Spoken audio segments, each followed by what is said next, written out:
มันนี่บ่ได้ไปจังใดพี่น้องเอ้ยก็สิพาพี่น้องออกไปให้ไปหน้า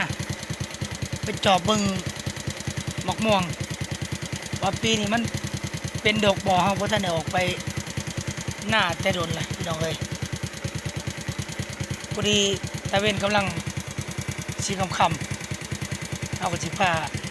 พี่น้องไปรอเบิ่งให้เบิ่งหน้าเฮา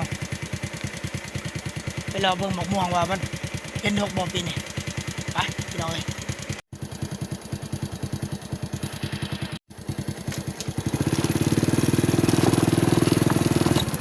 จากบ้านไปหน้ากับบ่ไกลประมาณ500 เมตรนี่แหละพี่น้องเอ้ย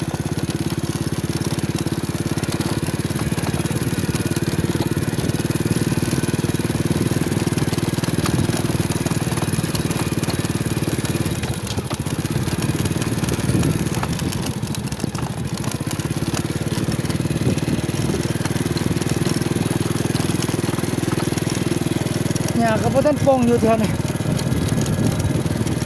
แถวข้างทางไปหักกะไม้ป่า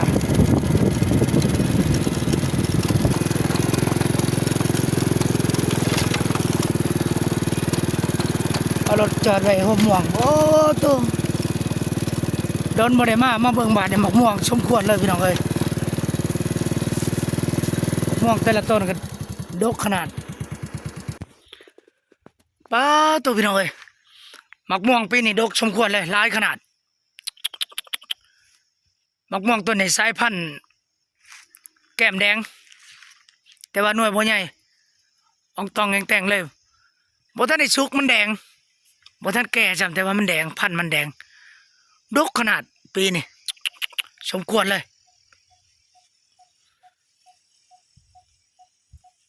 ตัวนี้ก็ดกกูต้นและหมอกม่วงปีนี้ตัวซ้ำสิกินเลยพี่น้องเอ้ยผมคิดว่าหมอกม่วงเป็นดกขนาดปีนี้หลายต้นอยู่หมอกม่วงในทงหน้าพ่อแม่เพิ่นปลูกไว้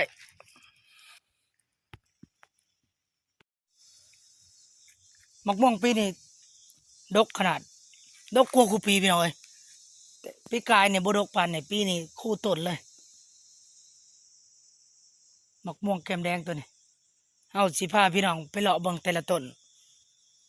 ว่ามันสิดกคือกันบ่พอดีเข้าท่าบรรยากาศยามแรงๆแดดอ่อนพอดีแถวนี้มันสิเป็นห่มใหม่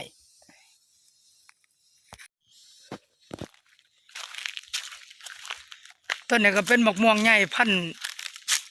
พื้นบ้านเฮาตะกี้เพิ่นเอิ้นว่าหมอกม่วงใหญ่หมอกม่วงแก้วนี่แหละปลูกแต่ข้าวพ่อข้าวแม่ปลูกไว้ได้หลายปีเลยต้นม่วงแถวนี้ประมาณเกือบ20 ปีได้แล้ว20 ปีตัวนี้เป็นหมกม่วงกระชอตัวหมกม่วงกระชอเนี่ยก็ดกขนาดเลย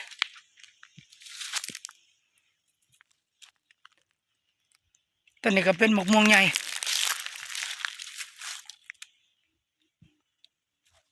เวลาบางตัวหน่อย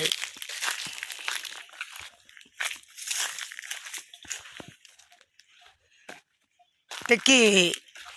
พ่อแม่เพิ่นเฮ็ดสวนพี่น้องก็อยู่ในนี่เฮ็ดสวนเพิ่นปลูกต้นม่วงแล้วเฮามาเฮ็ดหน้าใส่เฮามาเฮ็ดให้หน้าใส่เฮาก็เลยรักษาต้นม่วงไว้คือเก่าจังว่าต้นม่วงมันอยู่ในกลางให้หน้าคันเฮาสิบักที่มันก็สิได้เพราะว่าพ่อแม่เฮาปลูกไว้เฮาก็เลยเฮ็ดหน้าใส่แต่ว่าเฮาบ่ได้บักต้นม่วงทิ่มคือต้นนี้เฮาก็เอาคั่นใส่เนาะเฮาเร่งคั่นใส่ให้มันอยู่คั่นบางต้นก็บ่สามารถเอาคั่นใส่ได้ก็เลยปะมันอยู่กลางให้หน้าคือดังต้นนี้ก็เอาคั่นใส่บ้านคั่นใส่มันถือกับต้นม่วงต้นนี้ยังดกนี่พี่น้องเอ้ยมะม่วงตัวนี้ แซ่บได้มันสุกนี่คักคล้ายๆหมกม่วงมันตัวนี้ต่ำๆนะต้นนี้ต่ำกว่าหมู่ต้นนี้ต่ำยืดกระเทิงบ่ทันสุกแต่ว่าหมกม่วงตัวนี้แซ่บโอ้ยหมดแดงมันคล้ายคือกันกับหมกม่วงมันพี่น้องเอ้ยกินนี่บ่สมผู้ที่แซ่บนี่แต่ต่ำๆงาต่ำๆใบถึงแล้วนี่ก็ยืดถึงปิดเอาแหละบ่ทันแก่ปลายมันแก่ซะก่อนหรือว่ามันสุกปลาไว้กินสุกแต่ว่าทั้งนั้นก็ยังมีไปเบิ่งต้นนั้นเป็นหมกม่วงพันธุ์ดังเดิมแต่พอแต่แม่เฮาแล้วตัวน่ะหมกม่วงชื่อปุ๊บ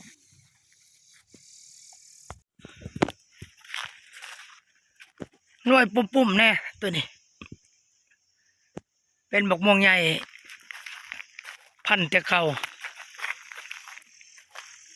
เพิ่นเจอว่าหมกม่วงแก้ว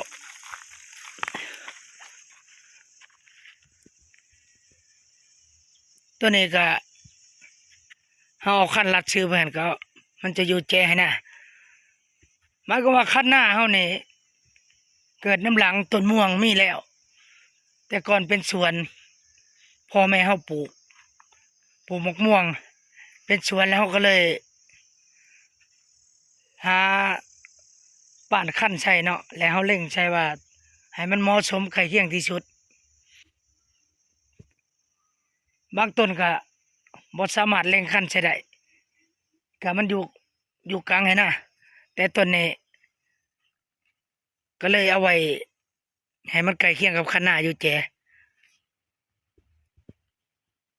ให้นี่บ่ได้ดำเขาใส่หลายปีเลยมันหัวตลอดพอมันใกล้ห้วยนี่ก็เป็นต้นมะขามหวานปาไว้เลยตัวนี้ก็มะขามหวานหน้าห้องมันอยู่ใกล้ห้วยถ้าฟังห้วยเลยแน่ไม่เห็นบ่อนไหนมันไกลห้วยมันก็น้ำบ่อยู่เฮ็ดให้น้ำหัวเฮาก็เลยปะบ่ได้ดำเขาเอาซ้ำทางนี้เฮาดำเอาอยู่หน้าบ่หลายประมาณเฮกตาร์หนึ่งหรือว่าเฮกตาร์ปลายนี่แหละบ่ได้เฮ็ดหลายพี่น้องเอ้ยพอได้อยู่ได้กินปีหนึ่ง50-60กระสอบนี่แหละ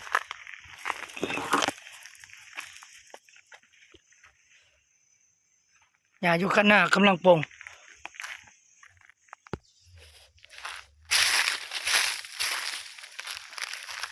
เอาแน่เม็นก็จะเป็นตะพังหวยหน้าเฮาอยู่หิมหวยโอ้ดอกนี่กำลังเหลืองหลายมี2ต้นที่ได้นี่ดอกไข่เน่าที่เพิ่นนิยมกันเอาไปบองเหล่าพี่น้องเอ้ยว่ามันมีสรรพคุณมีกำลังดีตอนนี้กำลังเป็นดอกเป็นหมากพร้อมเลยดิโอ้มีหมากพร้อมเลยนี่หมากมันบ้านน้ำเอิญหมากไข่เน่าพี่น้องเอ้ยนี่แต่ว่าทางประเทศไทยเพิ่นเชื่อจังไดเอาไปบ้องเหล่าพี่น้องนี่เพิ่นว่าสรรพคุณบ้องเหล่าเลยคือกักเลยเห็นออกข่าวในโลกโซเชียลอยู่ทั้งประเทศไทยเพิ่นสงวนบ่ให้ไปตองเลยอยู่หน้าไผหน้ามันนี่ลายหมากกันนี่หมากไข่เน่านี่ต้นมันอยู่ใกล้ห้วยเลยหน้าเฮาก็ได้เจ้าในห้วยก็ยังมีน้ำอยู่น้ำฝนตกว่าหั่นแหละฝนตกแห้งบ้านเฮาน้ำลวงห้วยลวงห้องเลยบ่ได้ให้เฮาค่อยกินน้ำ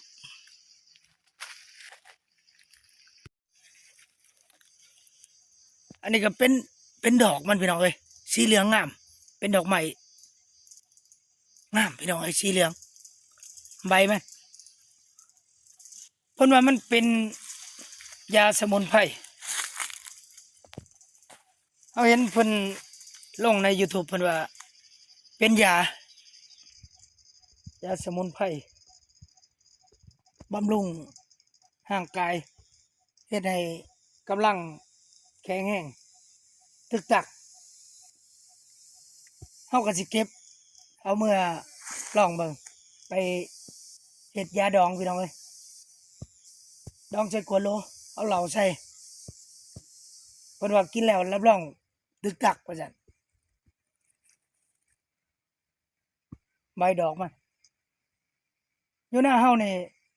มี2ต้นอยู่ทางด้านหลังเฮาต้นนั้นก็ต่ำดอกเหลืองงามไปเลาะเบิ่งต้นนั้นต้นนี้ที่เฮาแนมเห็นก็เป็นต้นย่างต้นนี้บ่ใหญ่หน้าต่างประมาณ25-30แต่ว่าความสูงขนาดเลย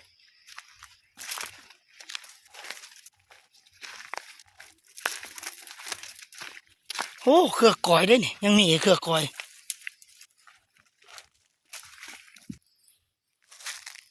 ป้าตัวนี่ดอกหลายขนาดเลยดอกสีเหลืองงาม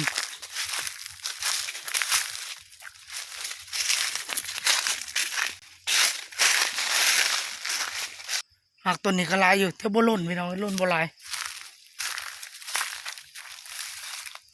เบิ่งดอกมันงามขนาดเลยหมากก็หลายแต่ว่าต้นนี้ต้นบ่ใหญ่ต่ำต้นนี้ต่ำกว่าต้นนั้นล้นบ่หลายซ้ำต้นนั้นโอ้ตัวอยู่แค่หมวยเลยดอกสีเหลือง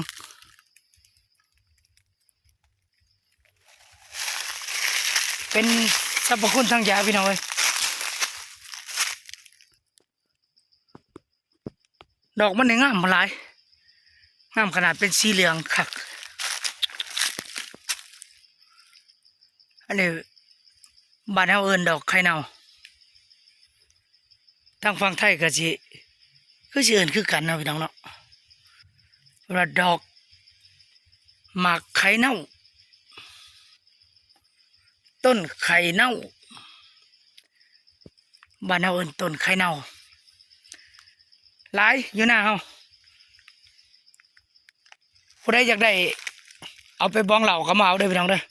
บ่ให้ซื้อให้แลกมาเอาโลดเนาะเอาไปเป็นยา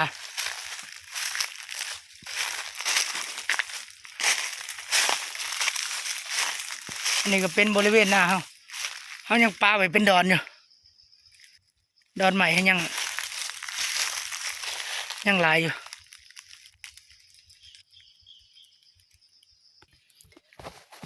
โอ้อันนี้เป็นต้นนี้นี่ต้นลำข้าวโพกบ่หรือต้นลำอีหลอกวะคือใหญ่แท้นี่ก็แม่นนี่ลำอีหลอกพี่น้องเอ้ยเอาไปแกงไปออม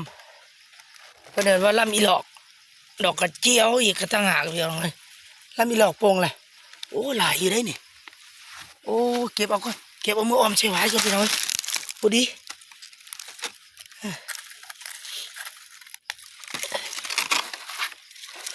เพื่อนเอาเพิ่นได้ไว้มาออมพอดีเก็บเอาลำอีหลอกก่อนออมใส่ไว้ตัวนี้ลำอีหลอกคือกันลำอีหลอกโอ้หลายอยู่ลำอีหลอกโอ้นี่ก็แม่นลำอีหลอกกำลังโป่งเก็บเอาลำอีหลอกก็แม่นี่ตัวนี้มันเป็นตัวนี้ยังนี่พี่น้องเอ้ยนี่คือลำกระพุกบ่แม่นมันแม่นอีหยังวะลำกระพุก อันนี้ก็เป็นไม้ประดูต้นบ่ใหญ่ประมาณหน้าต่างเศร้าหน้าเศร้านี่แหละต้นนั้นก็แม่นไม้ประดูแถวนี้เป็นป่ากุ้งไม้กุ้งหน่อยนี่ซื่อขนาดเลยปานลำเทียนเขาก็เลยรักษาไว้เขาบ่อยากแตะต้องมันยังรักษาไว้ใส่อยู่เอาไว้เฮ็ดเงินเดือนซ่านก็ยังได้อยู่ไม้กุ้งทางด้านนั้นเป็นไม้จิกดอนนั้นไม้จิกลายทางนี้ก็เป็นไหหน้าเฮาเฮ็ดไหหน้าบ่ได้หลายพี่น้องเอ้ยประมาณเฮกตาร์ไป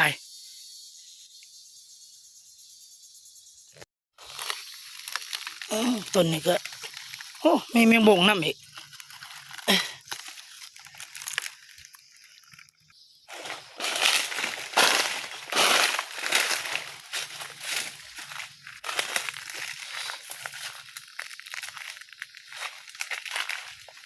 เราหาเอาลำมีหลอกมาออมใส่ไว้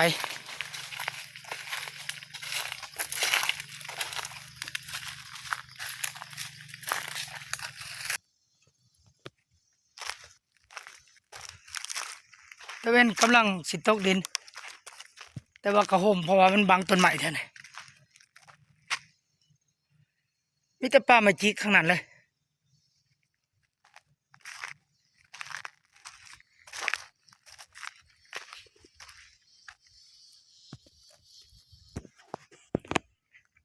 เพียงเฮาบ่ได้อยู่ยามแล้ง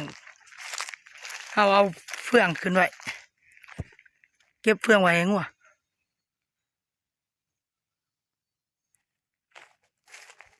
โอ้โตต้นม่วงต้นนี้เขาจะเอาคันไดจากเทียงนี่ไปไกลเอาเลยไกลขึ้นเอาหมอกม่วงตัวนี้เป็นหมากม่วงกระชอบ่ทันได้สุกเลยต้นนั้นเป็นงามต้นไม้ประดู่โอ้ใหญ่ไว้ขนาดพี่น้องเอ้ยอยู่นี่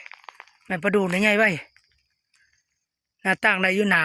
เศร้า30มารอให้รอหน้า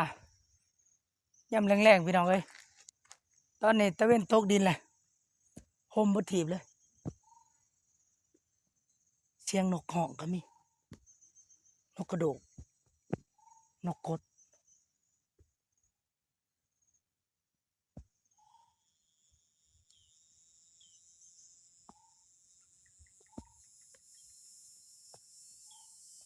นกกระโดกนกกดยังหลายอยู่แถวนี้ตามชายห้วยหน้าเขามันไกลห้วยขึ้นไปทางนี้ก็เป็นโคก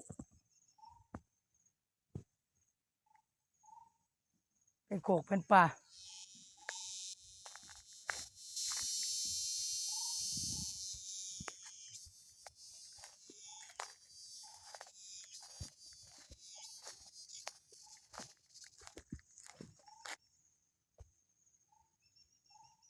นกกดทางนั้นห้อง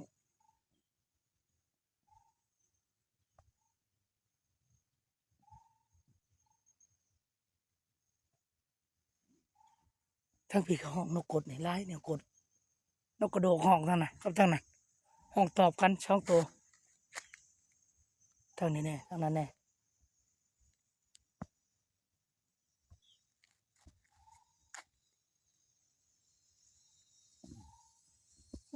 นกจิ๋วบินเจิดไปเจิดมานกจิ๋ว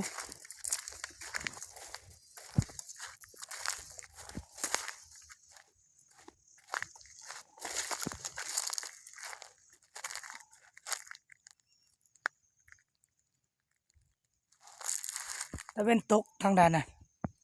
พอดีกำลังหลับปลายใหม่พี่น้องเลยป้าพี่พ่อน้องมารอชมวิวมื้อนี้บ่ได้ไปทางใดก็เลยออกมาเล่นให้เล่นนะ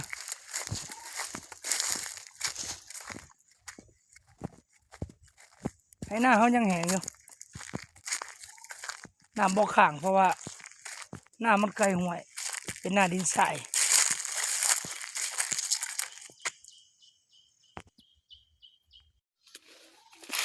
มาซองเบิ่งปลาในห่วยอยู่เพื่อนนมๆอยู่เลยบ่อนอยู่มีอยู่ปลาเนี่ยอยู่เอาย่างนะอันนี้เป็นน้ำฝนตกใหม่ฝนตกแห้งบ้านเฮาน้ำจะลวงหัวลงห้องโอ้น้ำเพื่อนนมๆเลยพี่น้องเอ้ยเอาแหมาตึกปลาในห่วยได้ได้นี่สงสัยปลาดุกมันขึ้นมามันขางวังโอ้ดีโอ้ยบ่อนเนี่ยอันน่ะน้ำเพื่อนนมๆอยู่พูดตัวนั้นคือบ่อนนี่แหละนั่นโอ้ตัวมีหลายปลาเนี่ยสังเกตเบิ่งมันบ่อนน้ำติงลักษณะบ่อนนี่คือปลาดุก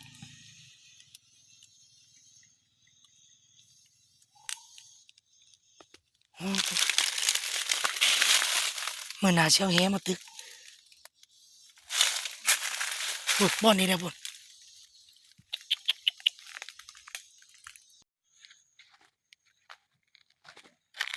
เอาโอเคพี่น้องเอ้ยคำแล้ว